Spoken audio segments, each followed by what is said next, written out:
Hello, hello. Welcome back to Let's Talk Entertainment News.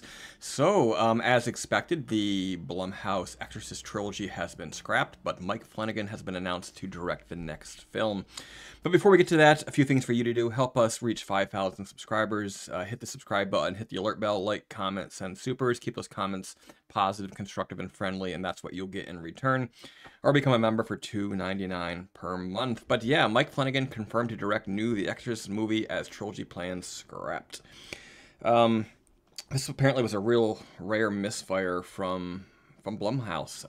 The big mistake was spending $400 million, perhaps, on the franchise rights and then announcing a trilogy.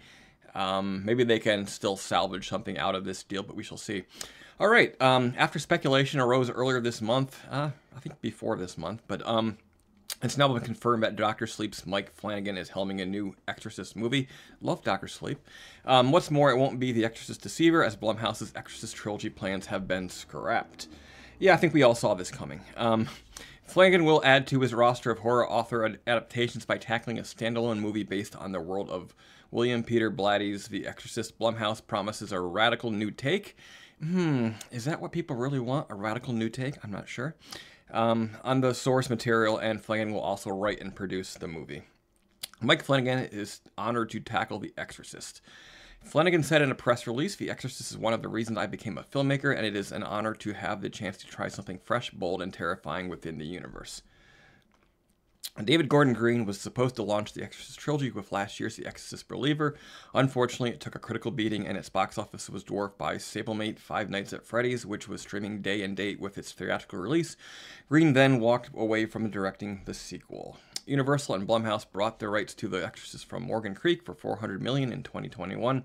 Clearly, the reputational and financial damage caused by The Exorcist Believer makes it sensible to start over with a standalone movie. Flanagan's reputation as director of horror will no doubt help how another stay at The Exorcist is viewed. All right, so I like Mike Flanagan.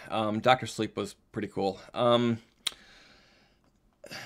They're talking about a radical new take, and I'm not sure. I mean, on one hand, the creative person in me says if you're going to do something different.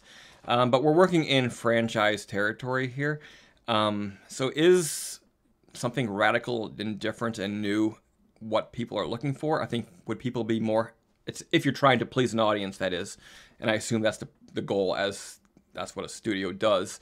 Me personally, I'm not into like kissing asses and sucking up and pandering to people, but to do something radically new and different with a existing beloved I want to say franchise. I think the first one was the most beloved, but no doubt an important, seminal horror film.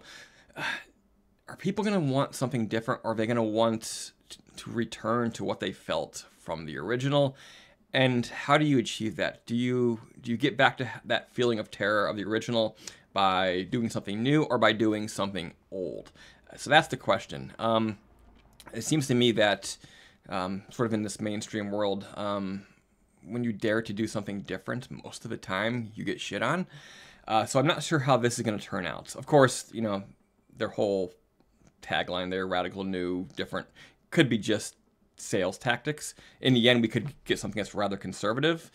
But, Mike Flanagan having dipped his toe into films like Dr. Sleep, I'm wondering what the budget's going to be on this thing. They're going to spend more, they're going to spend less because of being gun shy from the last one. Getting Mike Flanagan tells me that they probably are willing to pony up once again, and perhaps send this whole endeavor even deeper into debt if it doesn't work out. But we shall see. What do you think? Is this Mike Flanagan a good fit for trying to revive The Exorcist? And also, I think, is it too soon? I know they got a lot of money to make back, but Exorcist Believer still leaving a bad taste in a lot of people's mouth, having been rather recently. Should they have waited? That is the question for you. Sound off in the comments, but until next time, keep it creepy.